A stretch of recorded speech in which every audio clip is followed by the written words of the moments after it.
Okay, folks, if you saw the little short I did yesterday, testing out the different pellets, I was complaining about the front sight. Okay, basically, half of it was missing. And so I was going to try to repair it today by maybe building it up with some plastic or JB weld. And I thought, you know what? So then I just decided to level it down. And I found this little chrome ball, actually a bunch of them I got back there.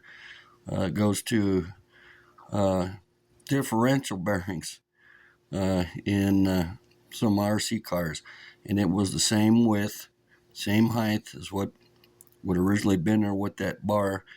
And then, of course, I put it as far forward as I could, closest to the end of the barrel, to make it more accurate.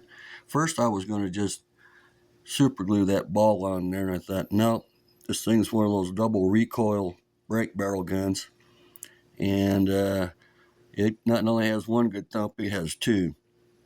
And I didn't think super glue would hold that ball on the end of there.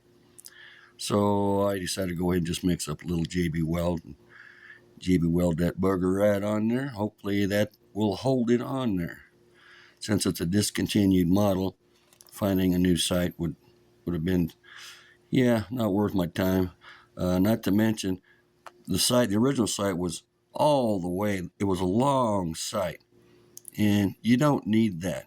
You just need a point to focus on, which is why I put that ball at the very end of the sight piece, so that it's as close to the end of the barrel as possible.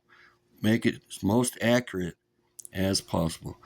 So when this thing dries, the old man's going to mount it back up onto the gun, and can't wait to do a little more test shooting, I guess you should say, because I was actually, just by guessing at what I was shooting at yesterday, I was actually surprised how tight the grouping was on all three different pellets.